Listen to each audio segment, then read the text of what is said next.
네, 여러분 안녕하세요. 반갑습니다. 찐이야. 네.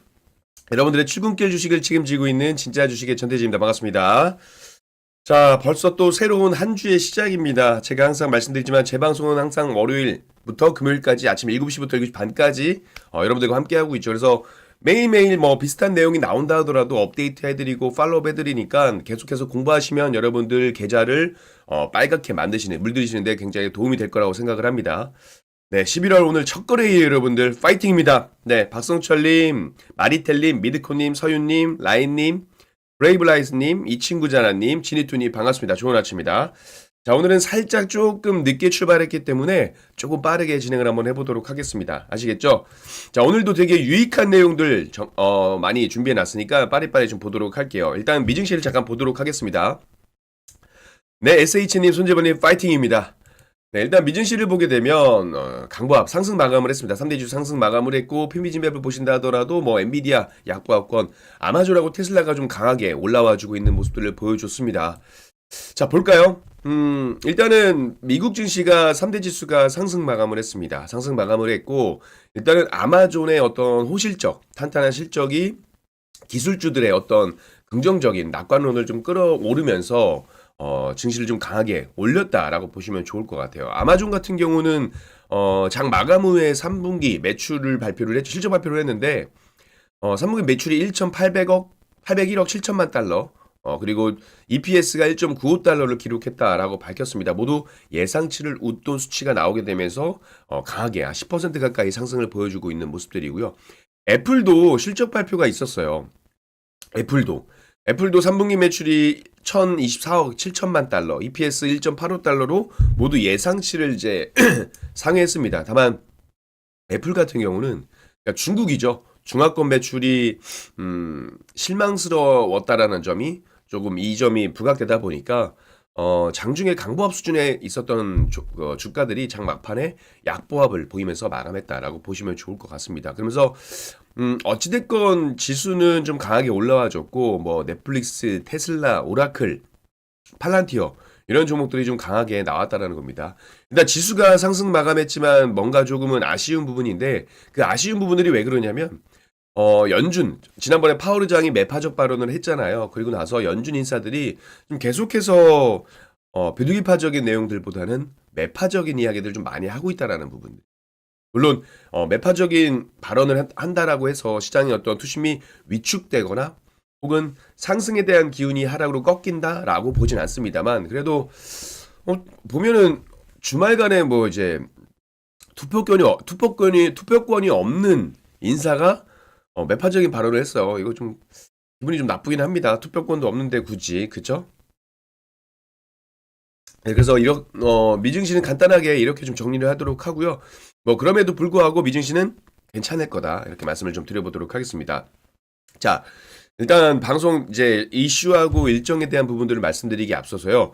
여러분 이 시간을 통해서 제가 말씀드리고 있는 종목들은 매수 추천의 개념이 아닙니다. 여러분 같이 공부를 해보면 좋겠다라는 관점에서 말씀을 드리는 거고 우리 또 가지고 있는 종목들이 나올 수도 있어요. 언급될 수도 있으니까 그 부분 양해 부탁드리고 그리고 일단 좋아요 한 번씩 눌러주시고 제 개인 유튜브에도 영상 못 보신 분들 업로드 해드릴 거고 제가 개인적으로 또 쇼츠 영상 많이 올려드리고 있죠. 쇼츠 영상 보시면서 공부 많이 도움되시면 좋을 것 같습니다. 자, 좋아요 한 번씩 눌러주시고 제 개인 유튜브 구독, 좋아요, 알림 설정 부탁드리겠습니다. 자, 이번 주도 일정이 조금 있습니다. 근데 이번 주는요, 제약바이오 섹터 쪽에 일정이 좀 많아요. 그렇기 때문에 최근에 코스닥은 이제 제약바이오 섹터들이 힘을 내줘야 코스닥 지수가 올라가잖아요. 그렇죠? 물론 이제 2차 전지도 견조한 흐름을 보여주고 있습니다만 결국 제약바이오 sek터가 살아나야 됩니다. 무슨 말씀인지 아시겠죠? 그래서 일정 좀 보셔야 될 것 같습니다. KYS님, 네. 홍님, 반갑습니다. 박윤선님, 반갑습니다. 진달래님도 안녕하세요. 반갑습니다. 자, 일정에 대한 부분들 그래서 한번 보도록 할게요. 일단, 오늘입니다. 근데 이게 미국 시간, 미국 현지 시간으로 오늘이니까 우리나라 시간으로 내일부터 될 수 있고 저녁부터 될 수도 있습니다. 지금 미국 캘리포니아주 샌디에이고에서 이제 현지 시간으로 11월 3일부터 11월 6일까지 월드 ADC 샌디에이고 2025가 열릴 예정입니다. ADC 뭔지 아시죠? 이중항체 관련된 부분들. 이 월드 ADC는 글로벌에서 가장 큰 규모의 ADC 전문 행사고요. ADC에 이제 관심이 있거나 기술이 있는 기업들이 참가를 해서 이중항체 개발 전략하고 뭐 새로운 기술 이전에 대한 기술 등 이런 것들을 논의하는 자리다라고 보시면 좋을 것 같습니다. 이번 ADC 행사에서 ABL 바이오가 이제 이중항체 ADC 개발 전략을 소개하고 또 지노맨 컴퍼니 같은 경우도 ADC 치료물질 그 이임상 주요 데이터를 공개하고 기술 협력을 논의한다라고 밝혀 있습니다. 예정돼 있고 관련주로 뭐가 있을까요, 여러분들? 알테오젠, 뭐 리가켄 바이오, 동아 ST, 에이프릴 바이오, 유한양행, 뭐 한미약품, SK 바이오팜, 좀 전에 말씀드렸던 ABL 바이오, 지노맨 컴퍼니 이런 것들이 있겠죠. 그렇죠? 그리고 또 하나 말씀드리면 바이오 유럽이라고 돼 있는데 유럽 최대 규모의 바이오 제약 비즈니스 파트너링 행사가 또 11월 3일부터 5일까지 오스트리아 빈에서 개최가 됩니다. 여기에는 또 앞타바이오 관련된 종목들, 아까 뭐 ABL 바이오 이런 기업들 계속 올라올 거고요. 오늘 하나 더 있는데 SK에서 이제 주관하고 있는 AI 서밋도 오늘 개최할 예정입니다. 오늘 그리고 내일. 아무래도 이 AI 서밋 관련된 부분이다 보니까 AI 관련된 종목들, 또 SK가 주관하다 보니까 SK그룹 관련된 종목들 이런 걸 좀 보셔야겠죠. 그리고 실적 발표도 많습니다. HD현대, 중공업, 한국조선해양, 현대미포, SK바이오사이언스, 뭐 S-오일, 하나에어로스페이스, 현대로템 이렇게 기업들이 실적 발표가 있고요. 자, 좀 빠르게 가볼까요? 자, 4일날도 이제 제약바이오 세계 비만학회 일정이 있고요. 11월 4일부터 7일까지. 그러니까는 비만 관련된 종목들, 뭐 D&D 파마텍, 뭐 올릭스, 블루엠텍, 한미약품 많이 있겠죠. 이런 것들을 좀 보시면 좋을 것 같고 일정은 좀 더 많아요. 많이 좀 있는데 제가 시간상 이따가 말씀드릴 내용들도 있으니까 시간상 스케줄은 좀 빠르게 넘어가도록 하겠습니다. 그리고 5일날이 미국 면역 항암학회 그리고 로버월드가 개최가 됩니다. 그리고 개인적으로 좀 관심 있게 보고 있는 게 트럼프 관세 부과에 대해서 대법의 첫 심리가 열려요. 이 부분도 좀 보셔야 될 것 같고. 자, 6일날은 뭐 개인적으로 본다면 네이버가 휴머노이드 로봇을 공개를 하는 날입니다. 6일날. 그리고 더 핑크퐁 컴퍼니가 공모 청약이 들어간다. 6일, 7일 이렇게 들어간다라고 보시면 좋을 거예요. 그래서 일정에 대한 부분들도 좀 활용해 보시면 좋을 것 같고 어쨌든 이번 주는 제약바이오 섹터 내에서 이제 바이오 일정들이 좀 있다 보니까 우리 코스닥 시총 상위 종목들을 차지하고 있는 제약바이오 섹터도 눈여겨보실 필요가 있겠다. 그렇죠? 이렇게 보시면 좋을 것 같습니다. 네, 조주현님 반갑습니다. 박성철님 반갑습니다. 11월 첫 번째 출근일 춥어요. 추워요. 맞아요. 이제 여러분들 날씨가 진짜 많이 추워졌습니다. 날씨가 많이 추워졌기 때문에 또 최근에 저도 이제 딸쌍둥이를 키우고 있다 보니까 최근에 그 독감 시즌이 또 왔단 말이에요. 그래서 감기 조심하시고 항상 건강이 최고입니다, 여러분들. 건강이 우선이에요, 여러분들. 아시겠습니까? 네, 쓰리레빈님, 한종민님 반갑습니다. 자, 그래서 일단 주말간에 어떤 이슈가 있었는지 관련된 내용들 한번 공부해 보도록 해요. 스케줄은 딱 이 정도까지만 정리해드리면 깔끔하게 정리되시겠죠? 네.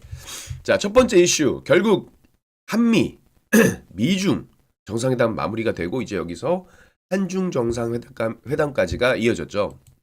자, 일단 한중 정상회담에 대한 내용을 일단 공부를 한번 해보고 가야 되지 않을까 생각이 됩니다. 자, 경주 에이펙 그죠? 정상회의를 계기로 해서 11년 만에 방한한 시진핑 중국 국가주석과 이재명 대통령이 경주에서 첫 정상회담을 했습니다. 근데 여기서 뭐라고 했냐면 이재명 대통령이 이렇게 이야기했죠.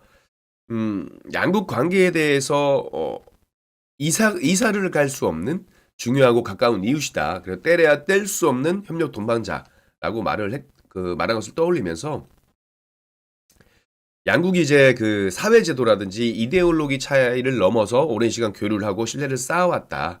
그래서 앞으로도 양국에서 이제 고위급 소통 채널을 정례화하고 인적 그리고 지역 교류 확대를 하기로 했다. 이런 것들을 좀 거론하면서 우호 관계를 더 발전시켜 나가기로 했다. 이렇게 이야기했습니다. 그러니까 결국 정상회담에 대한 부분들은 긍정적인 내용들이 많이 나왔어요. 물론 한알령 해제 관련해 가지고 원론적인 이야기다 뭐다 이런 이야기 많지만 중요한 건 뭐다. 제가 항상 말씀드리죠. 정상회담을 통해서 우리가 유의미하게 봐야 되는 것들은요. 대립각을 세우는 게 아니고요. 이 대립각보다는 대화를 그리고 동행을 그리고 동맹을 한다라는 거에 좀 우리가 의미를 부여해야 된다라고 생각을 하고 있습니다. 그래서 지금 한국과 중국 이제 양국 간의 70조 원 규모의 통화 스와프 계약을 통해서 어찌됐건 그 금융시장이라든지 이런 교육의 안정성을 좀 높인 부분들이 있었고요. 그리고 FTA 제가 2차 그 이야기를 좀 드렸었잖아요. FTA 서비스 투자 협상을 가속화해서 경제 협력의 어떤 그 제도적 기반을 탄탄히 마련하겠다 이런 이야기를 했습니다. 그래서 여기 근데 또 여러 가지 이야기 나왔습니다. 여러분 보신 분이 알겠지만 그 북한과 그러니까 한국과 중국 간의 어떤 그 북한에 대한 어떤 비핵화에 대한 부분들, 비핵화 및 평화 실현 구상을 소개하고 북한과의 대화 재개를 위한 그 중국의 건설적 역할을 당부를 했다라는 거죠.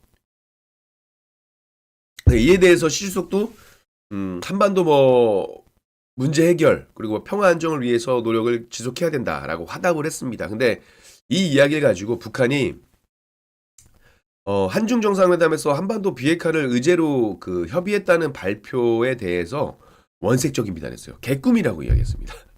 그죠? 그렇기 때문에 이 부분은 좀 지켜볼 필요가 있다. 그쵸?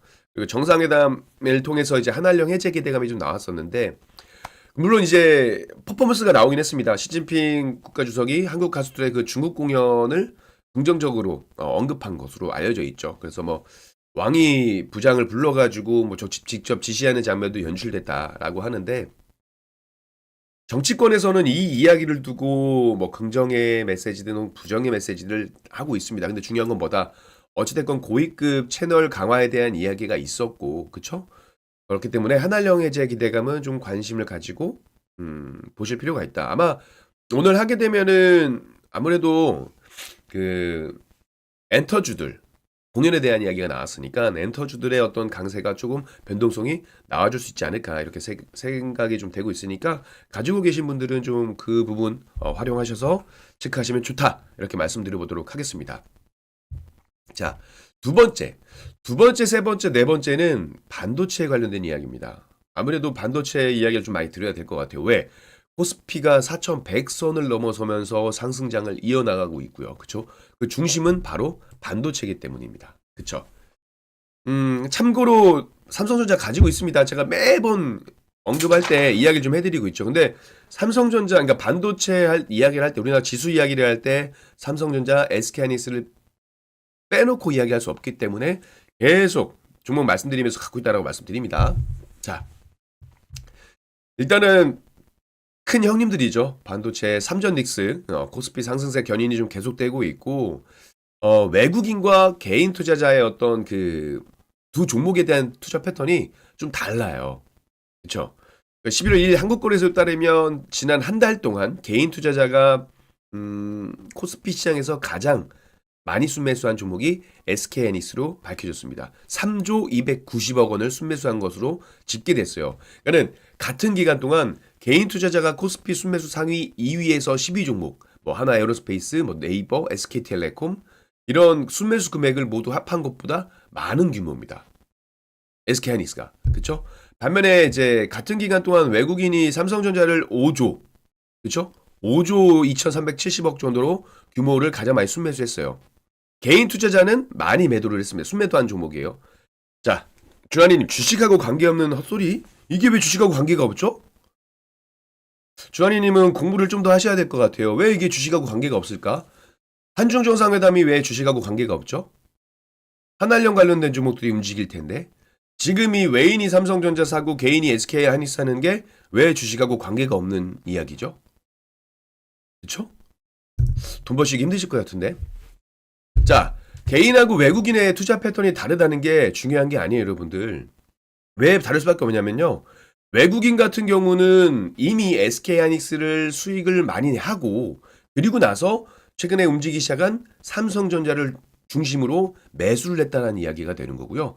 반대로 개인 투자자는 삼성전자가 좀 지짐했던 부분이 있다 보니까 그 종목에서 최근에 주가 상승률이 올라가는 SK하이닉스를 많이 매수를 했다는 이야기입니다. 그러니까는 SK하이닉스가 좋고 삼성전자가 좋고의 문제가 아니고요. 저는 개인적으로 두 반도체 종목 모두가 좋다라고 생각을 하고 있습니다. 다만 개인 투자자와 외국인 투자자의 어떤 그 성향보다는 그 자금도 다르고 정보도 다르다 보니까 거기에 대한 어떤 그 루틴, 패턴 이런 것들이 바뀐 거다라고 보시는 게 좋을 거예요. 그러니까는 반도체는 좋다. 반도체가 왜 좋으냐 그 이야기를 좀 한번 해드려 보도록 하겠습니다. 자, 보시면 10월 수출 증가 반도체 25.4% 역대 최대 이 이야기를 좀 드렸습니다. 여러분들 괜찮습니다. 괜찮아요. 관계 없다라고 생각할 수도 있는데 근데 저는 이제 그 설득을 좀 시켜드리는 거예요. 이게 굉장히 중요한 내용들이다라고 말씀들을 좀 해드리는 겁니다. 자, 보시면 일단 우리가 최근에 9월달, 그러니까 10월달 이렇게 보면 추석 연휴가 10월달에 추석 연휴가 있었기 때문에 조업 일수가 좀 적었단 말이에요. 그 감소에도 한국의 10월 수출이 작년보다 3.6%가 증가했습니다. 자, 우리 반도체 무슨 이야기하죠? 슈퍼사이클 이야기를 합니다. 여기서 반도체 수출액이 역대 10월 중 최대치를 기록하면서 수출이 8개월 연속 늘어났다라는 거예요. 그렇죠? 반도체 수출이 작년보다 25.4% 증가한 157억 3천만 달러, 역대 10월 중 최대치를 경신했다라는 겁니다. 그래서 지금 반도체에는 우호적인 환경들이 계속 조성이 되고 있다라는 거예요. 무슨 말씀인지 아시겠습니까? 서버에 주로 공급되는 이 고대역폭 HBM, 그죠? DDR5 그리고 고용량 고부가 메모리 반도체의 그 어떤 강한 수요가 몰려들으면서 고정 가격이 증가를 했다라는 거고 그게 수출 호조로 이어졌다라는 거예요. 자, 메모리 반도체 D램 그리고 낸드 플래시 월 평균 가격도 7개월 연속 상승세를 이어가고 있고요. 범용 D램 제품인 DDR4 가격이 6년 10개월 만에 7달러를 넘어섰습니다. 낸드 플래시 가격도 2달 연속 10% 이상 오르는 그런 모습들을 보여주고 있고요. 아무래도 데이터 센터에 탑재되는 서버용 D램 수요 증가로 인해서 메모리 공급업체들이 이 구형 제품인 DDR4 캐파를 줄이면서 가격이 올라갔다라는 이야기예요. 그래서 4분기 PC용 D램 계약 가격도 전분기 대비 상승률 전망치가 기존 18%에서 한 23%였는데 이게 25에서 30% 상향 조정이 됐습니다. 아시겠죠? 그러니까 공급 수요 불확실성으로 인한 이 병목 현상들, 그죠? 이런 것들이 PC 업체하고 D램 공급 업체의 어떤 그 계약이 지금 분기별에서 월별로 좀 변경이 됐던 부분들이 있습니다. 그러다 보니까 어떻게 되겠어요?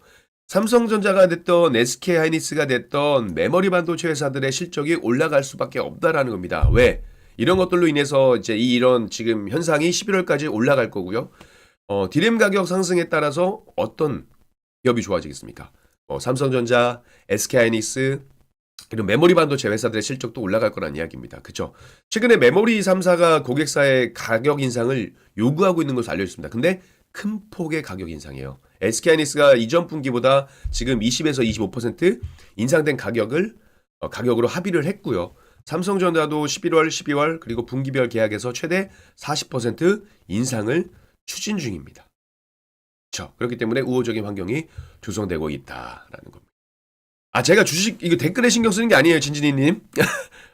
재테크 증후님 신경 쓰는 게 아니라 그냥 답답해서 분명히 지금 이게 굉장히 중요한 내용들을 말씀드리는데 주식이랑 관계없다라고 생각하시는 분들이 있으니까 마음이 아파서 그렇습니다. 그렇죠? 그래서 굉장히 중요한 내용들이에요. 그렇죠? 그리고 반도체 주도주 브레이브라이즈님께서 중소형으로 바꿨는데 결국 코스피 말고요. 코스닥이 가는 시장도 연출이 되긴 돼야 돼요. 되긴 돼야 됩니다. 근데 제가 항상 말씀드리지만 반도체 소부장들도요. 지금 뭐 유리기판 쪽, PCB 쪽 보시면 아시겠지만 소부장 관련된 종목들 중에서도 갈 종목들은 이미 많이 올라온 상태예요. 그래서 모든 소부장 바닥이라고 해서 올라가는 종목들이 올라가는 시장은 아닐 겁니다. 방금 말씀하신 것처럼 주도주가 올라가는 그런. 그러니까 소부장 관련된 종목들 중에서도 올라가는 종목들이 좀 많이 올라갈 가능성이 높다. 어차피 반도체에 대한 긍정적인 부분들은 계속 올라가고 있기 때문에 이런 부분들을 좀 활용해 보시면 좋겠다라는 부분들이고 자, 그다음 반도체 업황에 대한 전반적인 거를 이야기 드렸으니까 이제 종목 제가 이렇게 딱 이슈를 가지고 종목을 찝어낸 적은 없거든요. 지금 이 SK하이닉스와 삼성전자를 가지고 제가 오늘 시간을 할애한다라는 건 그만큼 얘네 쪽에 좋은 이야기들이 많이 나오고 있다는 겁니다. 많이 올랐어요. 근데 많이 올랐음에도 불구하고 아직까지 반도체가 꺾였다라고 보기에는 아직 분위기는 너무 좋은 상태다라는 거겠죠. 그렇죠? 자, SK하이닉스와 삼성전자 뭐 가지고 있다라고 했죠? 삼성전자 가지고 있다라고 말씀드렸습니다. 자, SK하이닉스 지난주 말이죠. 지난주 금요일 날 SK하이닉스가 시가총액 비중, 코스피 시가총액 비중이 10%가 넘어섰습니다. 그러면서 펀드, 집합투자업자도 SK하이닉스의 동일 종목 투자 한도를 넘어서 실제 시가총액 비중까지 투자할 수 있게 됐다라는 점입니다. 그래서 어차피 패시브 자금들이 들어올 가능성이 상당히 높아지고 있다는 거죠. 그러니까 SK하이닉스가 시가총액이 올라가면서 펀드 투자의 어떤 투자 관련 규제가 완화됐다라는 게 첫 번째로 긍정적인 부분들이 나올 수가 있는 거고 SK하이닉스 그쵸? 반도체 전반적인 업황은 아까 제가 좀 전에 말씀드렸습니다. 그쵸? 그리고 두 번째 노무라 그러니까 일본계 투자은행이잖아요. 노무라가 내년 SK하이닉스의 영업이익이 세계 최대 파운드리 회사인 TSMC를 제칠 것이다 라면서 목표 주가를 84만 원을 제시했습니다.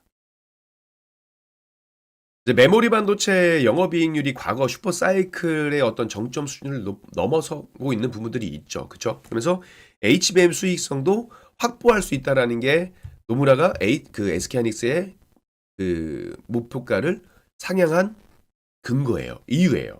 그래서 노무라가 SK하이닉스의 2026년, 2027년 영업이익 전망치를 각각 38% 그리고 46% 상향 조정을 했습니다. 그래서 99조 원, 128조 원으로 예상을 한 거예요.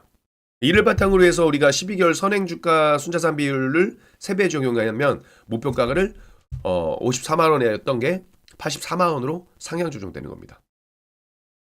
PBR 2.5배, 종전 밸류에이션은 그러니까 지금 SK하이닉스가 31일 종가 기준 얼마예요? 55만 9천 원입니다. 그죠? 55만 9천 원. 그러니까 노무라의 이 84만 원은요. 국내외에 있는 모든 증권사를 통틀어서 지금 최고 수준이에요. 지금 국내에서 흥국증권이 아마 75만 원, 그리고 KB증권이 한 73만 원 정도, 70만 원대 정도, 그렇죠? 이런 것들이고 노무라가 내년 범용 디램 가격 성장률도 38에서 57%로 높이고 낸드도 36에서 65%로 상향 조정을 했습니다. 그래서 아까 제가 범용 디램 낸드 가격 이 이야기를 말드렸잖아요. 그렇죠? 그래서 아마 이렇게 올라가게 되면 그 영업이익률도 과거 슈퍼사이클보다 더 높아진다는 얘기죠. 무슨 말씀인지 아시겠죠? 그래서 어쨌든 SK하이닉스가 TSMC를 따라잡는다. 이거 뭐 생각만 해도 좀 기분 좋습니다. 그렇죠? 생각만 해도 기분 좋습니다. 그리고 SK그룹이 지금 엔비디아 젠스당 CEO가 오면서 깐부치킨에는 회동이 안 됐지만 경주에서 또 독대를 했습니다. 그래서 엔비디아 GPU 5만 장을 도입해서 AI 팩토리를 만들고 제조 AI 플랫폼 옴니버스를 활용해서 제조 AI 클라우드를 구축한다는 구상을 발표했고요. 젠스랑 CU가 이 이야기를 했어요. 제가 여기 이 두 개 종목을 왜 같이 말씀드리냐면 젠스랑 CU가 삼성전자와 SK하이닉스 장점이 다르다. 그쵸? 다르겠죠. 그래 어쨌든 그렇지만 엔비디아는 이 두 기업이 모두 필요하다라고 이야기를 했습니다. 그렇죠? 그래서 HBM4 뿐만이 아니고 HBM5 그리고 HBM97까지 나왔어요. 물론 이제 발언이죠. 97까지 한국 기업과 장기적인 어떤 파트너십을 이어갈 것이다라고 밝혔다는 부분이죠. 그렇게 되면 결국 엔비디아라는 그 AI라는 그 키워드, 트렌드를 가진 기업에서 우리나라 대장주는 좋을 수밖에 없다는 거죠. SK하이닉스가 최근에 뭐라고 했죠? 최근 3분기 실적 발표를 할 때 HBM4, 그러니까 내년 HBM 공급 물량 협의를 마쳤다라고 발표했습니다. 그래서 HBM 관련해 가지고는 솔직히 SK하이닉스가 여전히 우위에 있는 그 독점적 우위에 있는 게 맞습니다. 그렇지만 삼성전자가 공급망에 편입이 됐고 엔비디아 공급망 편입이 됐고 그리고 HBM 관련한 이슈가 또 있다 보니까 이거 좀 보셔야 될 것 같아요. 주식이 더 가고 덜 가고는 상투치고 어깨에 파는 맞습니다. 제가 항상 말씀드리지만 자 올라가는 종목을 매수할 때도 여러분들은 손절가를 가지고 들어가실 거예요. 그렇죠? 바닥에 있는 종목을 매수할 때도 여러분들은 손절가를 머릿속에 기억하고 가실 겁니다. 그러니까 내가 이 손절가만 지킬 수 있는 기준과 원칙이 있고 행동력이 있다면요. 바닥에 있는 종목을 사는 거랑 고점에 있는 종목, 고가에 있는 종목을 사는 거랑 저는 별반 다르지 않다라고 봐요. 왜? 내가 손절가만 지키면 되잖아요. 올라가는 종목이 올라갔으니까 떨어진다라고 생각 안 하죠. 그쵸? 근데 딱 바닥에 있는 종목은 바닥에 있기 때문에 무조건 오른다도 아닙니다. 바닥에 있는 종목들이 지하실로 갈 수도 있어요. 그러니까 그 기준과 원칙을 행하는 게 좋아요. 맞아요. 개인이 손절이 안 됩니다. 그래서 시간이 얼마 없지만 제가 손절에 대한 인식을 좀 바꿔드릴게요. 자, 여러분들이 A라는 종목을 가지고 있고 이 종목이 10,000원에서 5,000원이 됐습니다. 마음이 너무 아파요. 그쵸? 근데 지금 이 A라는 종목은 지지부진해요. 근데 지금 B라는 종목이 이제 스물스물 올라오고 있는 정배열에서 막 상승 추세를 만들고 있는 종목이 있어요. 그러면 A라는 종목을 여러분들 가지고 있어도 5,000원이잖아요. 그쵸? 근데 A라는 종목을 팔고 B라는 종목을 사도 여러분들 자산은 5,000원으로 동일할 겁니다. 이해되세요? 종목이 A에서 B로 바뀐 것 뿐이에요. 그냥 그렇게 생각을 하세요. 그러니까 손절은 뭐다? 종목명이 바뀐 것 뿐이다. 라고 생각하시면 조금 더 기회비용 면에서 시간비용 면에서도 빠르게 할 수 있을 겁니다. 자, 두 번째 삼성에 관련된 이야기. 물론 제가 가지고 있기 때문에 자세한 이야기는 안 드리겠습니다. 왜? 오해될 수 있으니까. 근데 중요한 건 이거예요. 포인트만 딱딱딱딱 집어드리면 시간이 많지가 않으니까. 삼성전자가 엔비디아와 향후 협력 계획을 발표를 했습니다. 그리고 엔비디아의 HBM4를 공급한다라고도 밝혔어요. 그리고 엔비디아도 언론 보도 자료에서 삼성전자를 HBM4 핵심 공급 협력사로 언급을 했습니다. 자, 이제 엔비디아 공급망에 제대로 편입이 됐어요. 그렇죠? 그리고 삼성전자가 엔비디아의 로보틱스용 AP, 어플리케이션 프로세서 모두 생산할 것이다 라고 젠슨 왕 CEO가 이야기를 했다는 겁니다. 그죠? 그리고 AP가 로봇과 자율주행차에서 두뇌 역할을 하는 반도체고 삼성전자가 테슬라, 애플에 이어서 또 다른 이 파운드리 계약을 확보한 것이다 라고 보시면 좋을 거예요. 공급망 진입도 공식화했고 삼성전자가 엔비디아 머리를 맞대고 있는 상황. HBM3, HBM4 또 뭐 있을까요? GDDR7 그리고 또 캠까지. 그리고 AI 공장을 지어서 반도체 퀀텀 점프를 노리고 있다. 그러니까는 단순하게 HBM뿐만이 아니고 뭐예요? HBM3 12단, HBM4, 소캠2, GDDR7 이렇게 조금 더 HBM에서 확장되는 그런 듯한 모습들이 보이게 되겠죠. 그래서 삼성전자도 내년 HBM 판매량이 2.5배 이상 증가할 것으로 보여주고 있고 공장에 대한 부분들 이런 것들이 계속해서 확장성을 하고 뭐 증설에 대한 부분도 나오고 있다는 거죠. 그리고 엔비디아가 HBM이 탑재되는 AI용 GPU를 한국을 비롯한 글로벌 국가에 벌써 120만 개를 예약을 했습니다. HBM3 5세대 그러니까 12단에서는 HBM이 8개씩 탑재되겠죠. 그리고 지금 SK하이닉스, 삼성전자, 마이크론이 공급하고 있습니다. 그러니까 당분간 공급이 수요를 따라가지 못할 수도 있다라는 거예요. 그렇죠? 그래서 어찌됐건 이 GPU의 판매가 늘어나면 당연히 삼성전자, SK하이닉스, 마이크론의 실적도 올라갈 가능성이 높다라는 겁니다. 그래서 관심을 가지고 좀 보시면 좋겠다라고 생각을 하고 이희님께서 개념을 바꿔주시네요. 우리 손절을 많이 어려워하시기 때문에 제가 이게 조금이라도 쉽게 할 수 있는 방법을 좀 설명드린 겁니다. 20만 제작하면 좋죠. 피가 되고 살이 되는 방송. 수익이 돼야죠. 그렇죠? 피가 되고 살이 되는 거 좋습니다. 일단 여러분들 수익이 되는 방송이 되기를 지향하겠습니다. 아시겠죠? 네, 제가 준비한 내용 여기까지고요. 여러분들 오늘 하루 새로운 한 주입니다. 파이팅 하시고 오늘 하루도 성투하시는 그런 하루 되셨으면 좋겠습니다. 자, 무엇보다 제 방송 업로드 못 보신 분들은 제 개인 유튜브에 올려드리니까 구독, 좋아요, 알림 설정 꼭 부탁드리겠고 여기서 인사를 드리도록 하겠습니다. 자, 지금까지 여러분들의 출근길 주식을 책임지고 있는 한국경제TV 와운의 전태진 파트너였습니다. 감사합니다. 성투하세요.